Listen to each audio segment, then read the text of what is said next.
always have to give it a hot minute to make sure that it's muted on the other end. Okay. So, but I think we're live. Okay, we're live. And then give me a hot second to make sure it's muted. Oh my gosh, I'm so excited for today's conversation. I can't even, because we've been having these fun little intimate conversations, and now I get to just give it a hot minute. There we go. I get to share you with everybody. Yay. I get to see your beautiful face on a screen. I know that part. We need to do more FaceTimes. I know it. It's a stunner. Okay. Babe, you look gorgeous today. Oh my You God. look gorgeous. Do you see our twinning little mics over here? Hi, they're snuggling and canoodling. Oh They're my on God. a date. They're on a date. We have our girl date set up for another time. Yes. So I won't do I'm not going to do like a major intro of you, because we're just going to dive into like just organic, amazing conversation. But just for anybody who doesn't know your amazingness, we met at the Align, Brooke Hemingway's Align event, and I feel like we just instant, like, for me, I'll just say instant, like, girl crush. Just yeah. total girl crush. And we've been just totally jamming ever since. And I adore you because you're intelligent. Yes. You're beautiful. Yes. You've worked with incredible people. Yes. But most importantly, like, you're just such a rad, like, deep, like, soul sister. Like, you get it. Mm-hmm. And we've just like connected on such a level. And like, I just can't wait to dive into like sharing all of your wisdom and opening up this whole conversation for what it means to kind of, like, I want your success to like speak for itself, but just the principle of like, you didn't really have anywhere, like, you didn't come from a specific like step up already, right? We all have different privileges that we all started with, right? But Sure. like, you started in business and not really having like a traditional background in business, and then you just rolled with it. Like, I want you to just kind of like dive in with what that was like for you, because I know there's a lot of people who maybe they didn't have the education, or maybe they didn't know what they're doing, or maybe they're at that next level and they're wanting to get to, whatever that next higher level is for them, and still feeling lost. So like, how did that show up for you when you first started?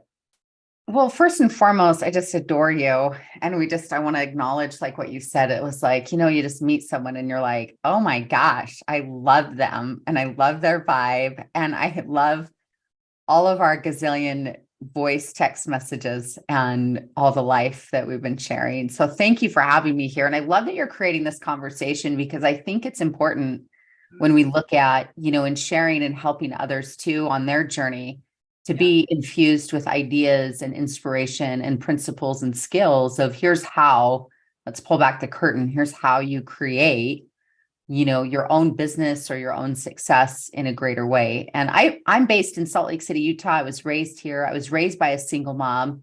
I wore lots of hand-me-down clothes. There was no definite, again, it's all relative, right? I always had a roof over my head and food on the table, and we always were cared for in terms of that. But in terms of someone modeling for me entrepreneurship, growing a business from my intimate circle of family and friends, that wasn't the case. And I grew up, as I mentioned, here in Utah, and I was initially I was going to be a special needs teacher. I went to school for a little while for that and thought that I was going to be a traditional classroom-based educator. And I did that for over 2 years in 3 classrooms as an aide to the teacher while I was doing my education, and happened to meet someone on a double date, the woman and the other couple whose dad had a training development company. And it was like, wait, wow, that sounds like teaching, but in business and training. And within a few months, I went to work for them and an entry-level marketing position while I finished up school and changed my degree to communication. And as I say, the rest is history, although there's many steps in between all of that. But I went on to work for Franklin Covey and then Rich Dad Poor Dad and Jack Canfield, and I helped them make millions and millions of dollars in sales and in the coaching world before everyone even knew what a coach was. PS, right? Like, now everyone has 27 coaches. And just pause on that, because I love how you just you're like, well, yeah, I work for like Jack Canfield and like Rich Dad Poor Dad, like, no big. Yeah, well, kind of, I mean, it's part of the story, but it had massive influence, of course. And I really learned how to sell and how to sell an intangible. Selling coaching is an intangible. You're selling air. You're selling potential change. You're saying, hey, I might be able to help change your life. And even though there may be a book or a workbook that comes with that coaching program, you really are selling a concept that someone then gives you thousands of dollars for. And we were doing that over the phone. I really had to train my ear how to hear and feel energy. And that was a skill that has served me exceptionally well. It's really tuned that in because we weren't even like here right now, you and I are on camera and we have body language, right? And so we can hear each other, see each other. But in that case, we were just by telephone and doing inside sales. And it was an amazing opportunity. I learned a lot about sales. I learned so much about mindset. And I went on to have a very successful career with them and became a corporate trainer before I went out on my own. And so various things of these little life pieces influenced me for sure. And I would say, right, like I love the language self-made. I just would put a little asterisk there is that, of course, there were people who helped mentor me, influence me, that contributed. And I would also say I'm a God-made woman, right? Like, that influence, of course. And so, but it's been quite a journey to be in this whole experience. But if I had to pick like one thing, and we can go wherever this conversation goes today and the gems of this, but I'm a big believer of the power of imperfect action. Everyone already knows like, oh, a key success principle, take action. And it's fascinating. Sometimes I'll say that from a stage and people, it's like, oh my gosh, you're right. I need to take action to achieve my goals. And it's like, of course, we know that, but some more of, I think there's space for love and grace and ultimately as permission is take a lot of imperfect action, ship a lot of B-level work, right? Rather than I'm a recovering perfectionist. I don't know if you can relate to that. Hi, nice to see you. We should start a group and buy jackets. Like, yes. Yes. How many of you are recovering perfectionists? And oftentimes, though, we hide behind that as, oh, I'm getting ready to get ready to launch the thing, start the thing, host the thing, put myself out there, click publish, do whatever it might be. Is we get hung up on perfectionism, but really perfectionism is just a face of fear. And we're hiding because it's like, ooh, I don't want to feel vulnerable. I don't want to put myself out there, or I don't want to get it wrong. I don't want to be laughed at, judged at, rejected. And so the power of imperfect action gives us a lot of grace and permission that it's like, hey, we're just going to practice and we're going to put it out there. And, I think about my path and I'm just truly a regular girl from Salt Lake City, Utah, of all places. And a lot of that, again, power of what I've created has been fueled by a lot of imperfect action. Yeah. I love, God, you touched on so many incredible moments and like, I wanted to like, just so stay with you, but I was like making mental notes in my head because a couple key things. One that I think not a lot of people mention, you were mentioning about the energy, like the everything. So jumping back like a few sentences before with like sales. It's one thing to read, right? Sales processes, like how you are on a call or DMs or whatever, but you're like, hang on, there's an energy of what you're listening for or feeling for rather, that goes as an additional that I don't think, that's not really something you can read in a book. I don't know if that's something you particularly teach, but it's a different added thing that actually has to be in the whole process. Like I hear it as being fully present in the moment, fully listening, fully like being that empathic, like holding that container.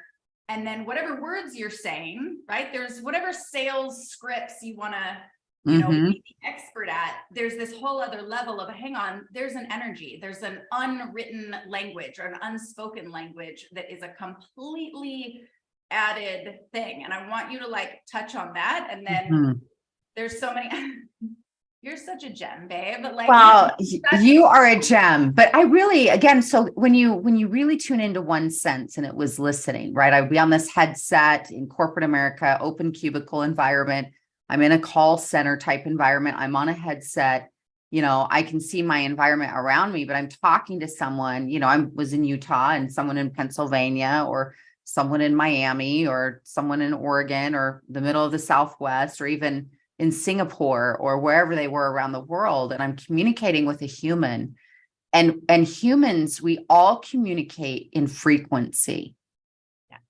Like that's a gem. Like we live in a vibrational universe. There's frequency. So even if we don't speak even the same language, if you're traveling in another country and your main language is not speaking that language there, you're being surrounded by people speaking French or German or wherever you might be, but you can still communicate energetically, Yes. right? You have that vibration, and not to like get down that woo-woo dynamic, but that's true. And so I would hear and train my ear that if I could, in the experience of asking someone a question, I could ask that question. And if even they had a 2-second pause, that pause told me a whole lot.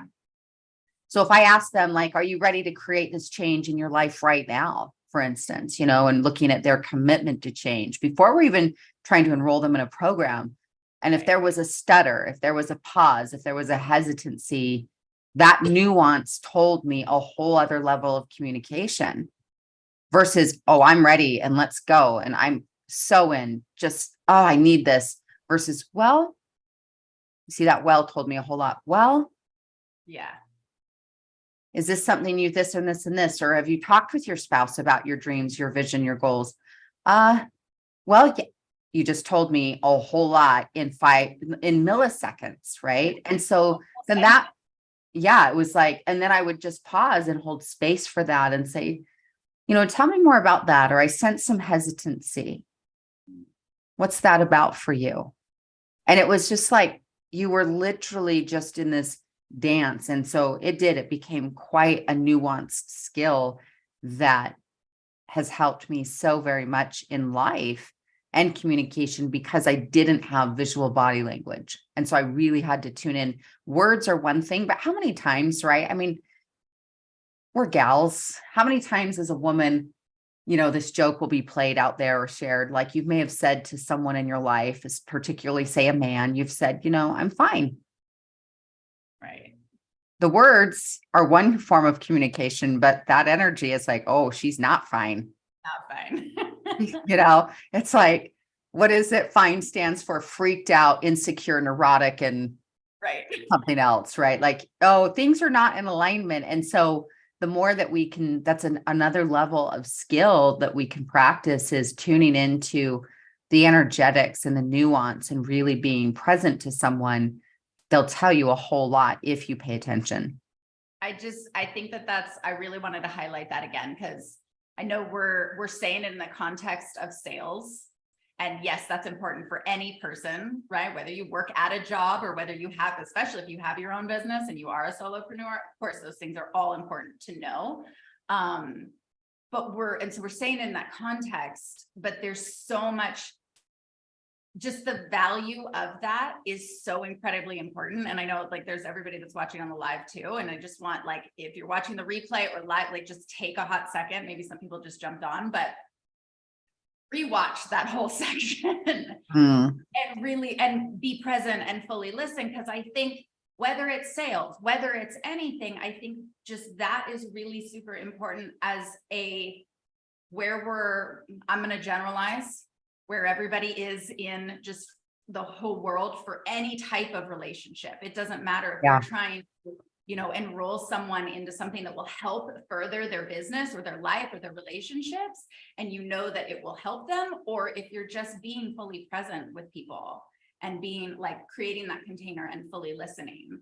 And I fully relate to that and I know you mentioned, like, it might sound woo-woo because we're using the word energy, and like, I got a whole circle of people that like, we're down with the woo. Anybody? Yay.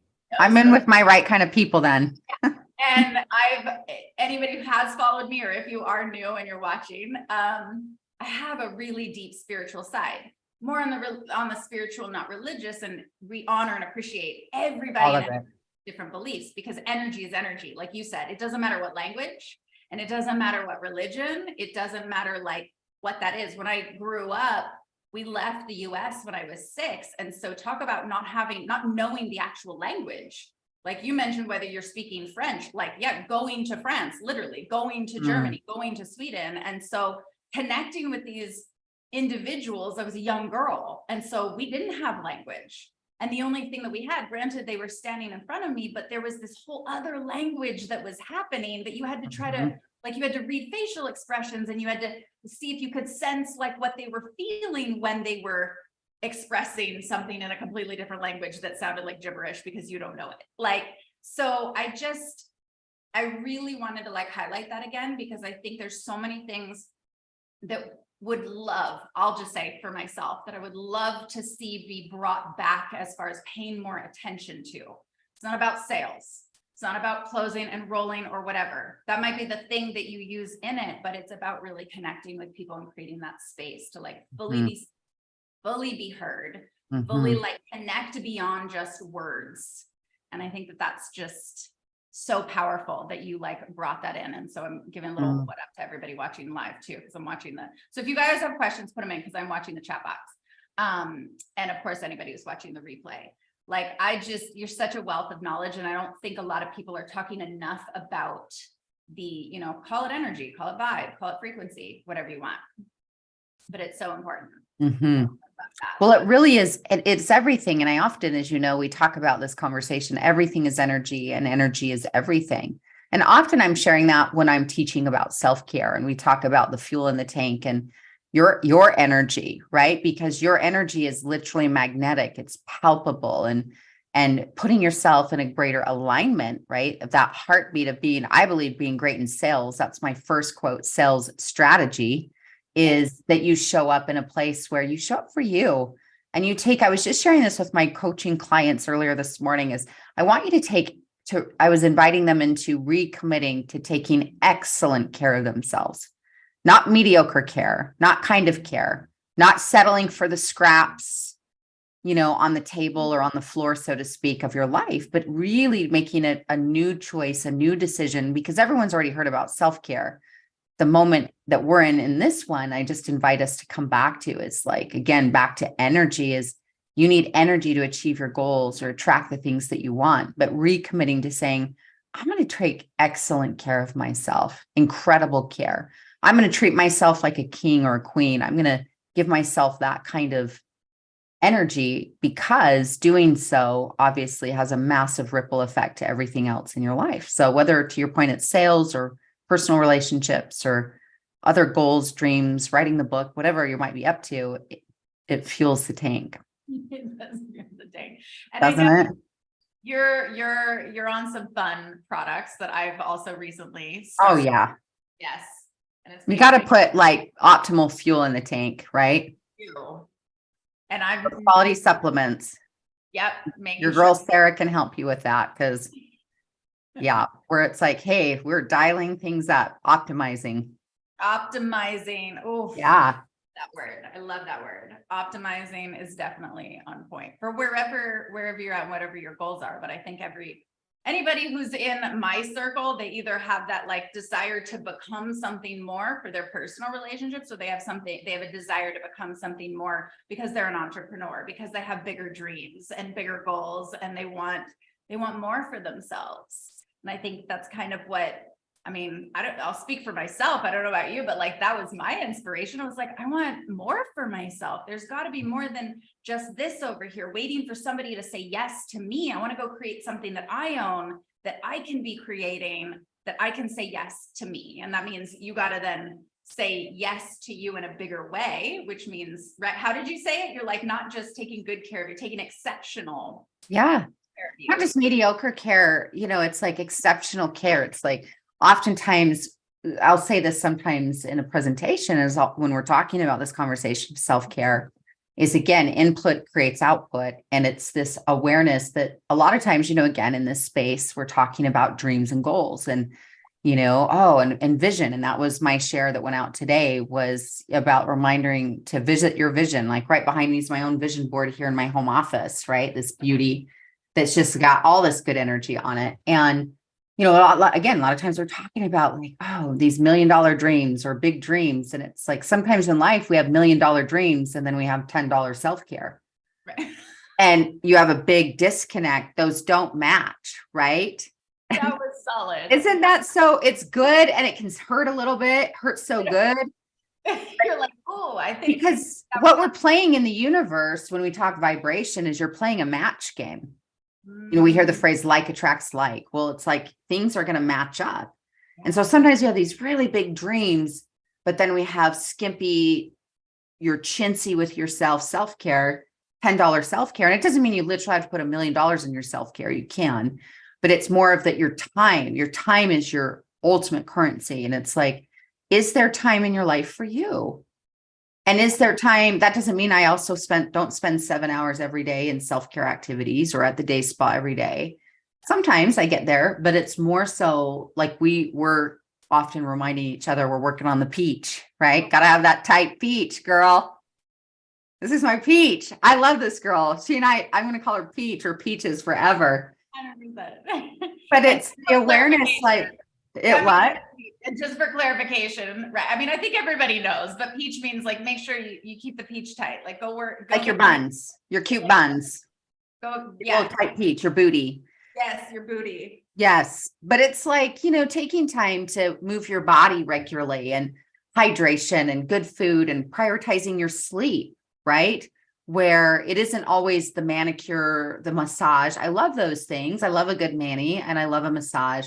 But it's more so the daily deposits, the things around prioritizing good sleep and hydration and moving your body, whether you go on a walk or you go to the gym, and you take time also for the things that bring you joy. I'm a big believer of infuse your life with the joy, your joy list, or, other things like reading or meditation, but doing the things that bring you joy. Like you treat yourself like a freaking priority. And it's like, whoa. And that was a huge, can I just share a little thing on that? Is many, many years ago, one of my very first life coaches, his name was Wade, and I were working together. And he said, Tiff, I want you to create a happy list. I call it a joy list for my clients.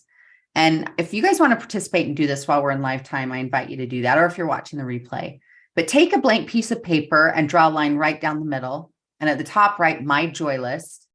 And on the top left, I want you to write the symbol of a $sign. Right. And on the top right, I want you to write no, N-O $sign. So left-hand quadrant costs money, right-hand quadrant doesn't cost money. And come up with 12 things in each quadrant. Work towards having 24 things on the list.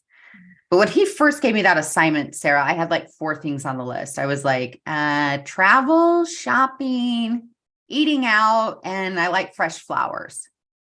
And I just remember this was mind-blowing to me. Keep in mind this, you guys, is like 16, 17 years ago, where self-care is now a big buzzword. We see it all over and so forth, but that wasn't the case at the time. This was called a happy list. And he said, Tiff, I want you to buy yourself flowers.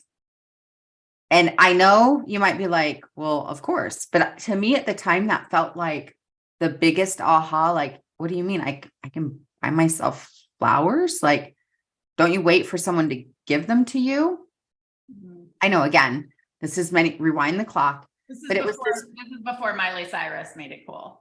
Before Miley Cyrus, before all of these apps, before Gwyneth Paltrow was on, everyone's self-carrying it up left and right, it was literally this like, oh, you can do that. And ever since then, I often buy myself flowers, right? Like right now, this is part of a bouquet that's in my house. Look at these cute little loves that are here in my office. Then I have some more in the kitchen. And I bought those little gems at Costco last week with my mom. They probably got one or 2 days left. But I regularly, from Trader Joe's or whatnot, I regularly buy myself flowers. And even though whether you have a sweetheart in your life or not, my love, he'll regularly buy me flowers too. He's a sweetheart, and I love that. And it's something that I enjoy. But I regularly, even though I'm in a great relationship, I still buy myself flowers. Love that. Why? Because you got to keep showing up for you. Sometimes we think, oh, once I meet the right person and then I'm finally going to be, it's like, no, you keep showing up for yourself, whether you're single, married, in partnership, or it's complicated, whatever the relationship situation is in your love life, is being your own love, right? I know that can sound like a Hallmark card, but it's like, be your own best friend, but you choose in to be like, hey, I'm going to what we call self-source. I'm going to show up for you. I'm going to treat you like a queen. Some of you are whining and complaining at times, or we're frustrated. I've been there too. So I just say that, like, calling myself out, someone else isn't loving us or showing up for us or doing the things we want. We don't feel it's like, but are you showing up for you? Are you giving yourself the love you want, the words, the actions, the time, the energy? So I'm talking basics of like, hey, I'm going to prioritize sleep, move my body, be well fed and nourished that way. But also part of that nourishment too is I'm going to take really good care of me also emotionally and the things that bring me joy, because doing so makes you a powerful source of energy that's like, hey, cool. I've got myself, and then everyone else is like bonus and added sweetness and richness, but I'm going to keep practicing showing up for me. And in doing so, again, it's like the ripple effect and everything else in your life. Well, and I love that you put it in the context of like putting a dollar sign next to it with happiness, and some people start getting, it's like, we need to normalize, like, it's okay to talk about money. It's okay to say you want money. It's like, it doesn't mean you're less cool. It doesn't mean you're not going to be humble, right? We have all these other belief systems of when we grew up and who we learned what from, right? And I want to talk to you about that as well. But I love that you put it in the context of a dollar sign, because it's like, like as if you were a bank account. Everybody wants money deposited into their bank account. Yeah. We all do. Let's be real, right? Whether that's recurring supplemental income, or whether that's something that like you got to show up for, and then we don't really do like dollars for hours, but like energy, right? Value given for whatever dollar return, whatever that looks like for you. Are you a bank? Like, if you were your own bank account, are you depositing into you? So I love that you connected those two things, because the more that you do deposit in your own bank account, it sounds strange, but the more that then that actual dollar sign shows up. And it's so true. Because you're giving back to your energy that will fill you up. And it goes back to that energy thing, because it's not about, like, money is an energy. It just has this piece of paper that we give it value to. But going back to your point in the beginning, you're trying to sell this non-tangible thing. And so money technically is a non-tangible. The paper is what gives it a tangible. Other than that, it's just an energy. And it's how much energy are you willing to put out for what you're getting back? And how much energy are you putting into you in order for what you're going to attract back to you in the form of this piece of paper? And so like that, I love that you put it in that context. I want to talk about a little bit though, because there is all those belief systems when we grow up. There is talk about, right? Don't talk about money. Don't talk about whether you have it or not have it. What's the one? And I was at a seminar and he even said it. He was like, we've been grown up, right? In most family homes, it's like money is the root of all evil. And so then if we grow up with this belief system that it's somehow evil and we want to be good, and then we've got this contradiction between the version of us that wants to be successful and have more, have bigger dreams and achieve bigger dreams. So whatever that looks like for each individual. But if we've got this contradiction between, well, does that mean I'm a bad person? Does that mean that then there's this evil, right? Quote unquote, and whatever definition and terminology each person has for that. Where did you, pivoting to the conversation of like stepping into this other version of you, what version of you did you have to become? Who did you have to find within yourself when maybe, was it readily available? Like, was your family, it sounds like anyways, right? I want you to tell, like, who was in your family that held that possibility archetype or position to look up to? And if that wasn't there, right, that's to me where it comes back to like self-made. We all have people who help us, right? Self-made doesn't mean all by self-made. That'd be ridiculous. But it's, did you embody something? Did you not have something that was readily shown to you that then you had to find it within yourself and then somehow step into that? And so what was that transition for you? What either was or wasn't available for you in your life? And then what did you personally have to say for yourself, either what you wanted and then who you had to become? I know that was like a lot, but like, did that kind of I want to switch into. I love this so much. I'm wondering by chance, I didn't ask you this beforehand because we're just flowing in the moment, but do I have share screen capability? You can. Let me do it because you want to share. Oh my gosh. There's Such a treat. Multiple participants share simultaneously there. there we go. Okay, give me 1 second. I want to pull something up. I love it. You guys were getting like a mini / major teaching moment. Yeah, it's like, hey, let's just drop into coach mode. Okay, everybody. I know you can see my screen and I'm just following. Of your desktop. Oh my God, what is happening? But can you see that on your screen? I can. Let me check it on YouTube real quick. It should. There's a slight delay. Okay. And you guys, everybody that's watching live, I see the comments. If you have any other comments or questions or anything. Yeah. There we go. We got good share screen. Okay.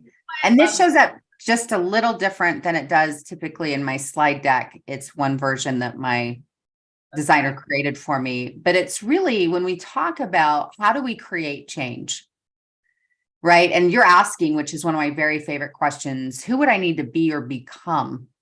Which is in the mindset category, the thinking, but then you align environments and you align habits to that. And they're all interconnected. It's an equation. And so when you really think about creating self-love or self-concept, you could also exchange the word in the middle there that says self-love for success. The three things influencing your success the most are your mindset, your habits, and your environments.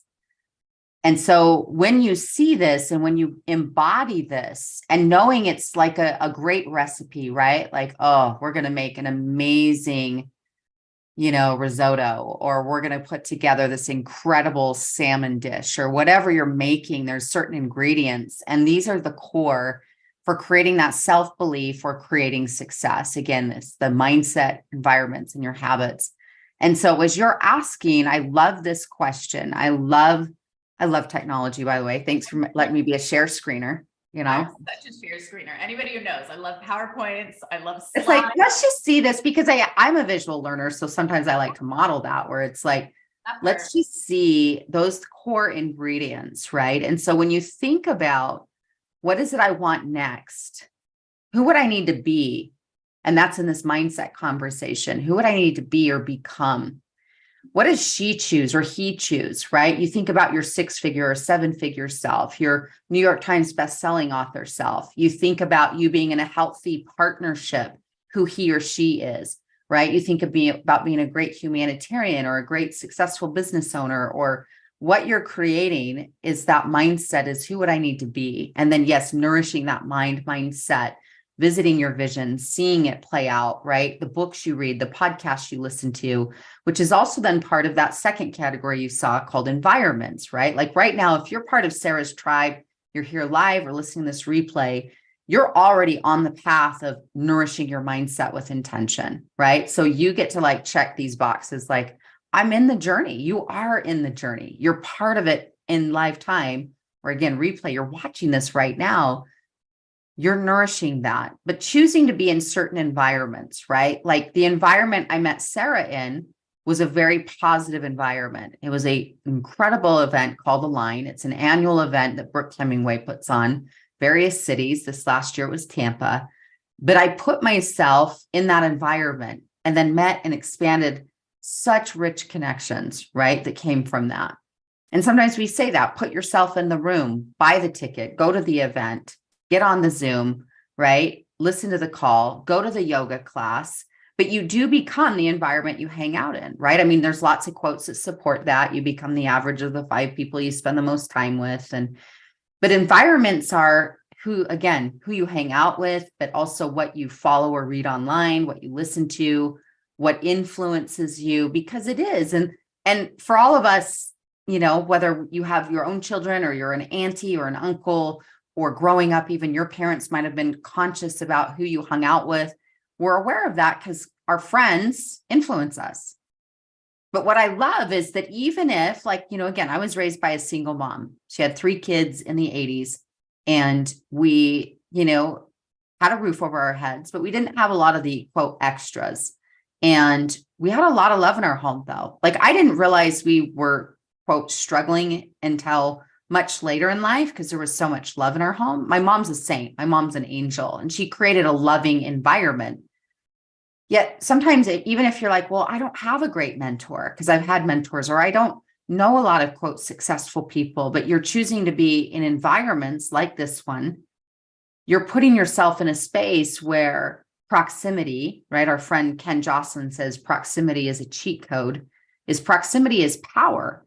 And so when you put yourself in environments and places, and even if right now that's listening to audios or listening to podcasts or YouTube channels, there's so much free content that's out there that people have access today that they never had 10, 20, 30 years ago, that you can surround yourself with positive people. You can listen in and gain gems and insights and things like that, but being very mindful of your environment. That could be, some of you are in spring cleaning mode. I am, right? Anyone else? Like your physical home, and like, I need to declutter clean out my car, clean my house or my office, to environments of what you're listening to who you hang out with. And then finally, habits. And so part of, again, my becoming are habits I'm regularly practicing. Some of those are nervous system regulation habits, right? Like how I self-soothe, how I show up for myself has become a very important skill in the toolbox. When my own emotions, right? Like we were talking about recently, like, oh, I'm kind of off and this is up for me. And some of these tender feelings, and it's like how I parent myself and nourish my nervous system, those habits, as well as your exercise habits, your time management habits, your, anything habits. And so when you really look at those are the moving parts to the equation, is how you create intentionally where you're going, what you want, who you need to become, environments you hang out in, and then aligning your habits to, I like to look at what's the result I want, what habits do I need to have in place to help me create that outcome, is kind of working the equation backwards. Is like, I want to have my business be here, or my body be here, or my relationship here, my friendships in this way. What kind of habits do I need to practice or have part of to help me create that? 100%. And so who did you like before? So when you were growing up, right? Because like you said, like now there's almost so much information you can watch. And we even shared what we're doing. I knew it was going to come up because I love it. And it's like, I always like to start my morning with something, because I even say the most important things that you say or hear between your ears, or whatever's going on between your ears, are most important in like those waking morning moments. And so I started listening. We had this like cool moment where like, I was like, hey, just sharing this, like it was like Oprah's talk, right? And she's got so many amazing ones, and you would end up sharing it at the same time, a different one. I know, but right. At the same time, not knowing, I forget how the timing went, but it was like, we literally shared a different Oprah talk at the same time. Right. And not that we're comparing ourselves to Oprah, like, let's be just for a hot second. But I love, because like, she's well known for being like, she's a self-made millionaire. And like, that's an empowering statement. Like nobody's gonna like, and she has had a totally different upbringing, right? For many different reasons and many different aspects that are, to me, watching, so inspiring, right?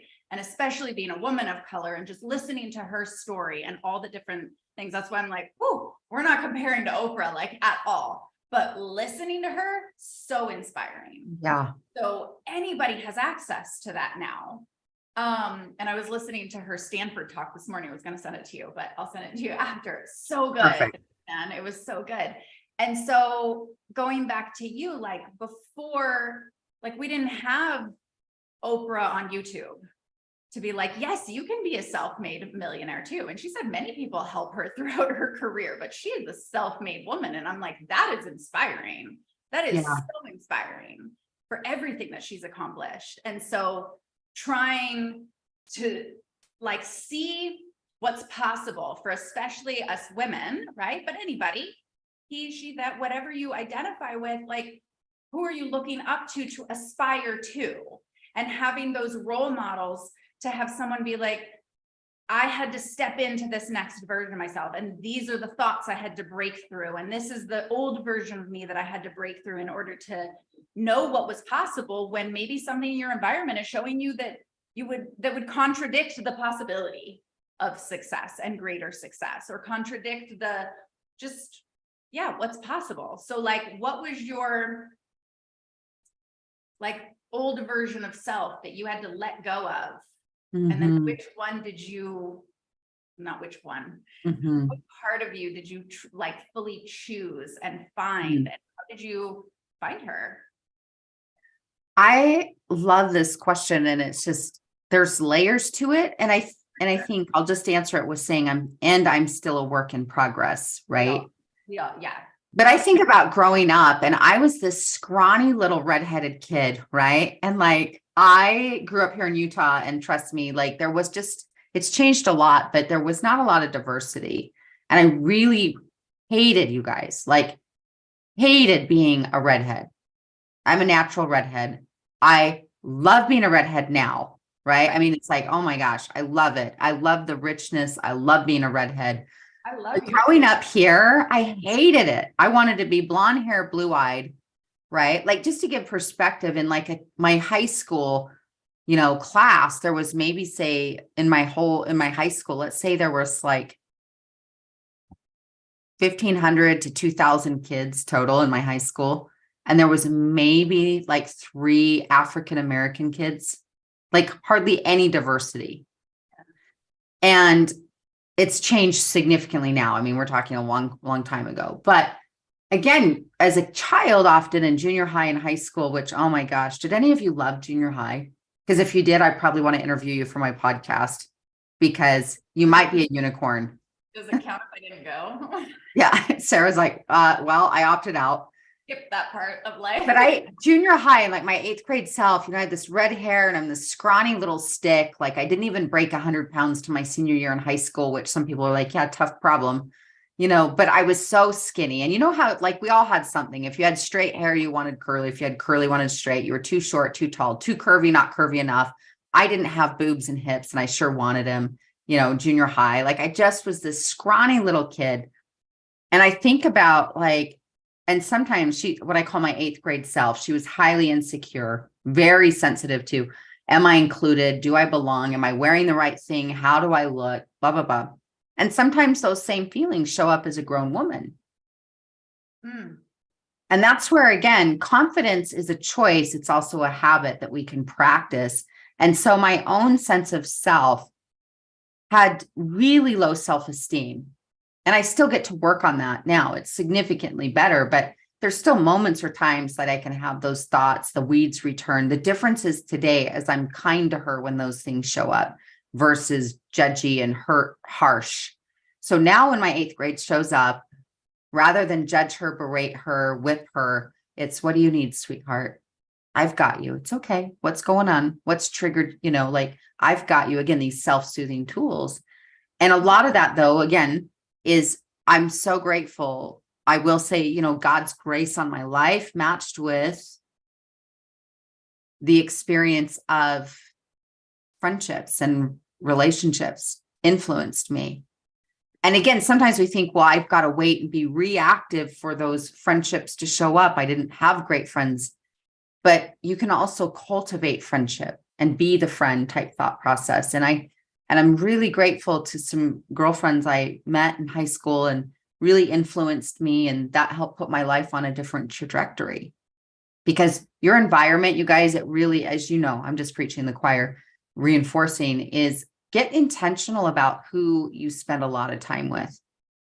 And is their life and where they're going. And that doesn't mean, I don't believe like everyone's got to get a hard cut that isn't like perfectly positive. I'm not perfectly positive. Real, but looking at people who are more often how they show up, they're in kindness and they're growth minded and they're going to encourage you to grow and they're going to hold safe space and they're going to bring you back to goodness and, so those different relationships. And then with time and over the years, some good therapy and some good coaches helped and continue to work on those things. But I think at some point, no matter where you're at in this moment, realize what Sarah's asking you. The question that's out there is you get to make a new decision right now is like, who do I choose to be? What do I choose to create, cultivate, and attract or bring into my life? And you're your own life architect. And so at any time, you can choose to say, I'm done. This is over. This begins. I choose this. This is what I choose to create. And you work intentionally at practicing that and moving you in the direction of what you desire. Is, again, we all come from interesting backgrounds in life. And I think we love this message. It's what our many films year over year is made around this theme of, rags to riches and the power of persistence and overcoming. It's like the story of Rudy or Will Smith in The Pursuit of Happiness, or so many movies, right? Is about overcoming. And we love that because it reminds us, as the human experience, as any one of us, no matter our circumstance, your circumstance doesn't determine you. Your choices do. And when we come home, what she's asking you is to come back to, who did you have to be, or who do you choose to be, or how, and there was several influences that said, okay, this is how I got in that path. But no matter your background, you truly can choose in to say, I'm going to make new choices. And what are those choices? Who do I choose to be? What needs to be eliminated, cleaned up, or released in my life? What new habits or old habits I need to recommit to, to become who I want to be. And I love that you're like, because you're like, yeah, you're preaching to the choir, but you're not, because we all need reminder, because as well as I do, and especially everybody watching, like, it's not a preaching to the choir when we understand that how many times we need to hear something in order to make it like I'll just say feel normal, or believe it rather. You just did a post this morning where you're like, you got to visualize it, then you got to see it and then believe it. Like the believing of it, like you sometimes takes, and sometimes I'll be the first one to be like, I'm stubborn, or my inner perfectionist, right? Everybody knows now, like if you've been following, right? I lovingly call her Patricia, and she gets to have her voice when right? I love her. We love her. She makes sure that I show up on point all the time, and that I'm always delivering the best value that I possibly can, because she'll have something to say about it if I don't. But at the same time, I've got to ask her to like sit down sometimes, like, okay, baby, you're being a little too chatty, And it's taken me even like, for however each person relates to this for themselves, we all have that thing where like, we got to hear it a couple times in order for us to believe it, let alone feel normal, let alone be able to see it, let alone to then be able to be shifting our behavior to then creating whatever that desired next step is for us. So I dropped the whole preaching to the choir thing. Like I relate to you, like I've said it, and then I'm like, wait a second, no, like if I know how many times it takes to rewire a neural pathway, that is a long time. Like we got to keep up that goes back to that word practice. You got to keep up the practice, because if you don't use it, you'll lose it. If you're not reminded, you'll drop off.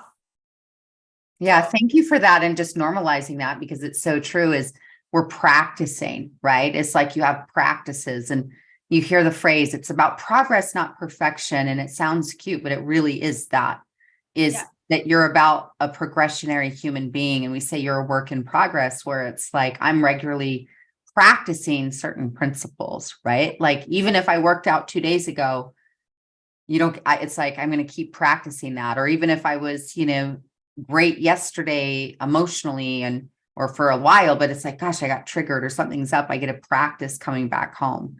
And that's what we're doing. And thank you for creating space where we're having conversations like this, is that all of us are getting to practice. But to see that I think the big thing back to mindset on that is to see that as joy. It's like having your hands in the dirt in the garden is a lot of your life. If you're a gardener, right, you're planting and nourishing and you're harvesting, which we understand that imagery. Like I'm going to plant and harvest, but much of life is found in between, which is cultivating, is nourishing, is doing that. So you have your hands in the dirt where you're regularly practicing the principles, practicing the habits, practicing the things that will lead you to where it is that you want to be. 100%. And it's going to be messy, because it's all that like dirt. Yes. You're not going to see all the beautiful flower, right? It's that metaphor, and we've seen it so many times. And I love that you come back to the practicing, because I feel like we're in this culture now where everybody wants to post the progress over perfection on social media, and you get a little bit of dopamine of like, yeah, that's a nice reminder. But if you don't, you can post progress over perfection, but then if you're not practicing, whatever you post isn't gonna, like, it's just gonna be a post. That's a lot of P's, but but it's not, let's just say that it won't give you the ultimate P, which is prosperity Mm, and yeah, profit. And that brings us back to sales. there we are. There we Life are. is sales, because simply sales are just an exchange of value, right? That's what we're dropping into, is different ways we value exchange in our lives. Yes. And I like to say sales is intimacy, sales is sex, but Oh, girl, yes, she does. And I love it. But it's so true, is that, again, sales are all, you're in the relationship business, no matter what you sell, every one of you, whether you're in real estate or beauty products or wellness or tech or whatever, is we're all profit, nonprofit, we're all in the people business. And so it's like, how do I have well-nourished relationships, and my exchanging value, right? Is like, the more you're adding value, the more people are like, ooh, I want what she's got, and I want to be part of that. And it's like, ooh, okay. It's the same experience like she's modeling is dating is, you go on a date or a couple of dates, and then it's like, ooh, I really like who this person is. And I'm curious. I want to know more. I want to go on the next date, and it's progressing. Or you go, yeah, no. yeah, or no. Or no. I love Serah and I talk about our dating life often too. So, there's that. We have some good tips going on. You guys, our text thread is pretty hot. It's pretty on fire. It's covering all the bases. It needs to be like a few of them need to be submitted to like overheard element. Yeah. Like, Yeah, there we go. Right, that. But some people come back because they're like, Serah, you don't talk about because when I first started the business, it was all of those internal skills that you say that are so right. To me, it was always how to get connected to that highest version of you, right? That highest next best self. So then your relationships can be. And so, right, because I'm such a Libra, and so talking about love and relationships is like so common. And I'm like, no, we absolutely are talking about relationships, moving everything into business and branding and marketing. Like, it's literally the same principles, and that on a deeper level. And then that on you want to become your next best, like, highest self. What better way to do that than be having your own business or selling something that you feel inspired or passionate about? And I think that goes back to like what you seem like you also have the similar like passion and purpose, really helping people align to that. So then it's not about selling. It's what you're able to create of yourself when you're offering whatever it is that you're offering. And if you feel really passionate about helping somebody and whatever that offer is, like, you really love helping people create that for themselves and for their own business. And that, like, what did that create for you, being able to do that for others? Well, I think, again, my initial desire was I wanted to be a special needs teacher. And I did that for a few years in classrooms, and always had this soft spot for kiddos with challenges. And so I remember once speaking in Colorado, someone shouted out from the back of the room, and I said, I thought I was going to be a special needs teacher. And they're like, you still are. And it was like, oh, but the awareness, and it's the same thing, but my desire for that is the same in coaching, is that helping people develop solid self-esteem, right? And develop skills and tools to grow and create more intentionally. But it's the same thing as like, I love being part of someone's journey of helping hold that space, ask questions, strategize it, implement it, and help them literally see transformation, right? I mean, is there anything more rewarding? I can think of like maybe one or two things, but not appropriate. Yeah, but not appropriate for live camera. But it is the thing where it's just like, it gives you deep purpose. Right? Is that I think all of us, Wayne Dyer says this, he says, your purpose is found in service. And whatever you're up to in the world, again, being all in the people business. So whether, again, you're running a grocery store to you're a professional stylist, or selling cars to furniture to private coaching, or you're running a tech company, or you're a CEO, whatever your thing is, you're all in the people business, and therefore, but service is where we all find, that purpose and being able to contribute to other people's lives. So it's taking those gifts and sharing them. And I do group programs, I do one-on-one, or there's content. There's just so many different layers or levels, meeting someone where they're at with, hey, I want to influence their lives for good. That's my intention. I want them to come home more deeply, richly, and expansive to their own potential and to themselves. And that it's like, gosh. And I think part of that is I'm so passionate about the self-love work because it's been the most intimate journey that I have had to take and been on. Right. And therefore, because of that, knowing like, ooh, the pain that used to be, and helping others like literally transform that, not when the job promotion happens, when the guy or the gal shows up, or when the this or that, is more so it's like, I'm going to show up for me and genuinely take better care and love of myself, not to get somewhere, but to be a more embodiment of a relationship that way. Yes, you start to attract the other outside things, but it's like, that is the highest payday I receive, is when someone says something of, I like myself more now than I've ever have. That's really, it's like, that's the payday, real payday. It's like, ooh, I like myself more. I trust myself more. I take more risks. I have more confidence in me. And it's like, and they hire me to grow their sales, right? But so much of what we work on is we do work on their sales funnels, sales scripting, sales that way. But we really work on alignment work on the inside, which is, I'm going to show up and take care of me, and I'm going to love me in a deeper way. And therefore all the other things get really juicy. it sounds like, 'cause I know you're using the word like alignment, but you also use the word purpose. So even though you're like, yeah, people hire me to, help them really succeed in sales, which is also so important for like everything in business, Life, all the things. But you're really like, it's really connecting people with their purpose. So then they can, well, what I heard is you're helping them with sales so that then they can help fulfill their greater purpose. yeah, it's so true. Yeah.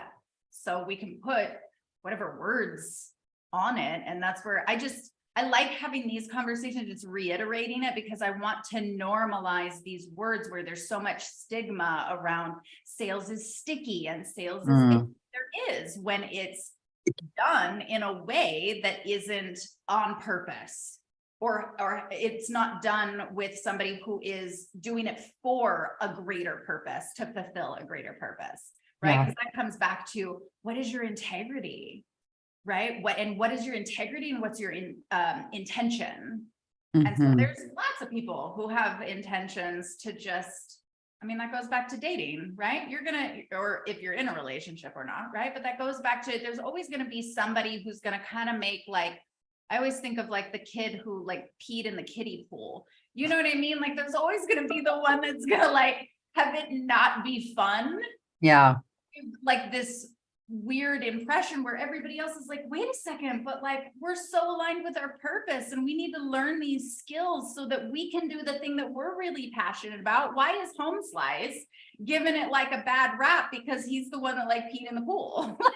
Yeah, it's so true. And I think, again, when you come to sales from like, you're helping people get their needs met, you're solving their pain, or expanding their possibilities. You're a solutions provider, right? It's so fun to help people like get what they want. And you're part of that experience with them. And it's that exchange of value and showing up. Sure, we all had a negative sales experience, or someone was gross or slimy about it. Sure. But it's like, come home to that real, truly people who are incredible in income creation, or mission and movement and purpose, and massive in community, right? Of gathering people. They're really good at sales, right? Because they're exchanging value and they're helping people get their needs met. And so again, is you get to rewrite that script too. Just like you get to rewrite the identity script, you get to rewrite what that means to you.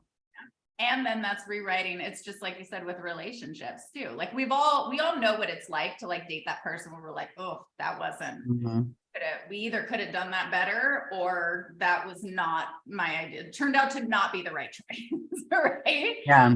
And that's the same thing in relationships with sales. We all have, like I said, it's that icky. So we all know what it's like to have that icky relationship.